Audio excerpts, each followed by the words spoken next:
Demencis, ayer y hoy, aprendiendo del pasado. Demencis, ayer y hoy. ¿Cómo le va? Buen día. Estamos en un momento y en un tiempo imprescindible de aclarar las cosas porque estamos previo a una elección del medio tiempo. Y también, cuando uno dice esto, tiene que pensar de qué manera la prensa que trabaja en contra del Frente de Todos instala constante y permanentemente la opción del cambio. Ahora, resulta que los que quieren promocionar como el cambio son los mismos que se fueron hace un ratito nada más de la Argentina. Y entonces conviene que pongamos un poquito de voluntad con algunos números para entender de qué estamos hablando. Y entonces cuando decimos de qué estamos hablando, hoy hay un vencimiento que dejó Mauricio Macri cuando en el momento que él asumió el gobierno no se le debía un solo peso al Fondo Monetario Internacional, ahora le debemos arriba de 50.000 millones de dólares.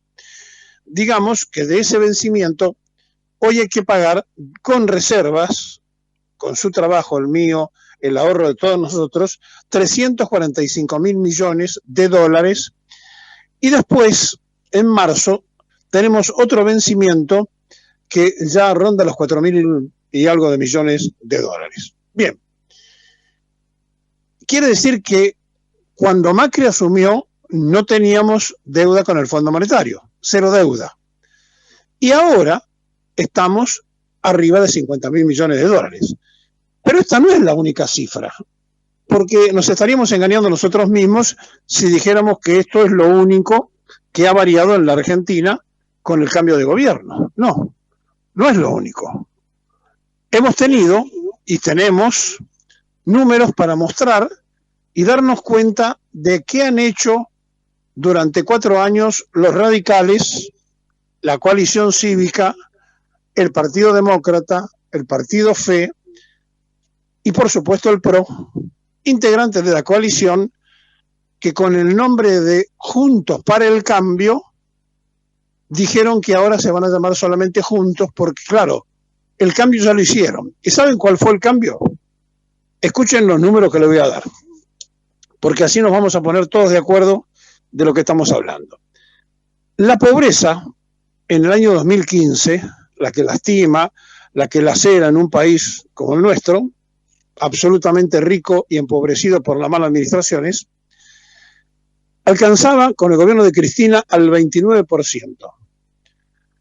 En el 2019 al 40%. Usted vaya anotando. Si hablamos de algún otro dato como la inflación, cuando se fue el gobierno, no anterior, sino el anterior al anterior, 27%, cuando se fue el gobierno de Cambiemos, 60% el porcentual de inflación.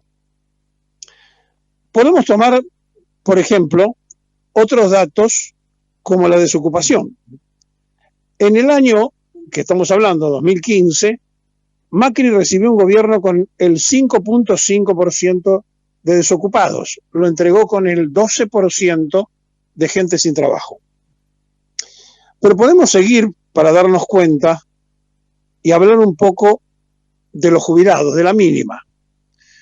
Para esto tenemos que tomar el precio del dólar, para no confundirnos, el dólar oficial, y ahí nos vamos a dar cuenta que en ese gobierno del año mencionado, 2015, cuando apareció el gobierno de Cambiemos, que el dólar oficial a 9.60, y hoy en el 90, en el avance de los años y en el 2019 estamos como en el 90, ¿no? Con el 60%. Bien. ¿Cuánto cobraban entonces los jubilados en dólares?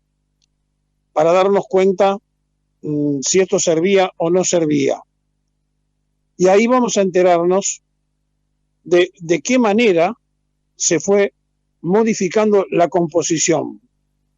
Porque los jubilados cobraban $450 y pasaron a ganar $198, siempre con la cotización oficial del dólar.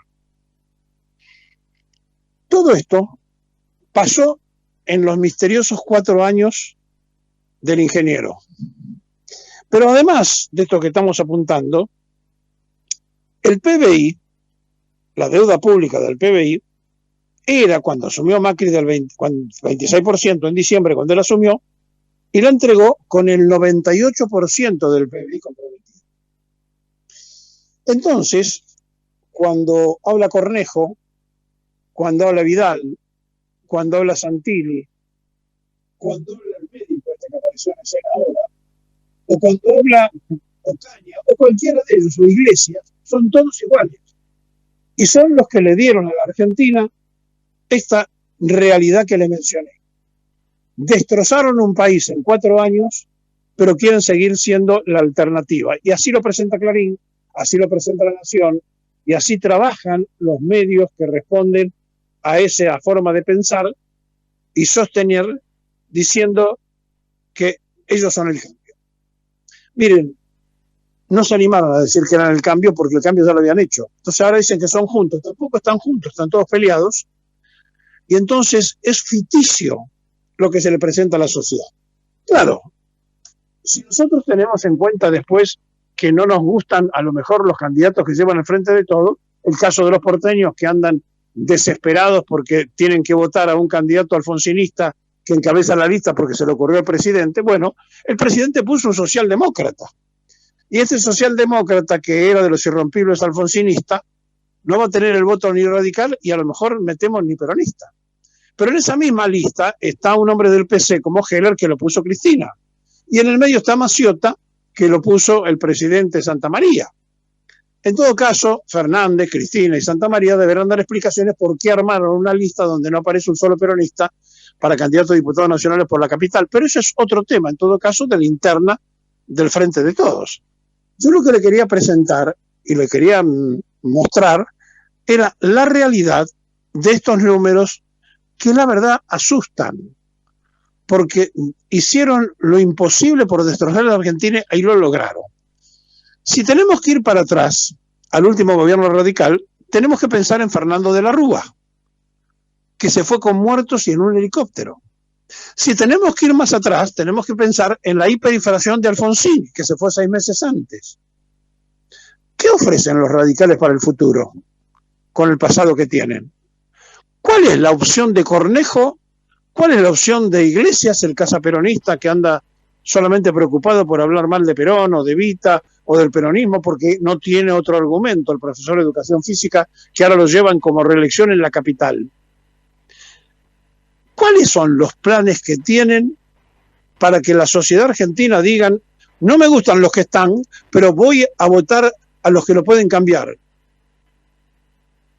Y esa gente, supuestamente que los puede cambiar, son los que hicieron el desastre que les termino de decir sintéticamente en números, tendríamos mucho más para darle, de una Argentina que la dejaron tambaleando, de un Fondo Monetario Internacional que violó su propia Carta Orgánica entregándole el crédito más grande de la historia del fondo a un gobierno, porque el loco Trump lo pidió para que su amigo Macri pudiera ganar las elecciones. No solo perdió las elecciones Macri, la perdió también Trump, pero nos dejaron enganchados con $50.000 millones cuando no se le debía nada al Fondo Monetario Internacional, se le había cancelado la deuda.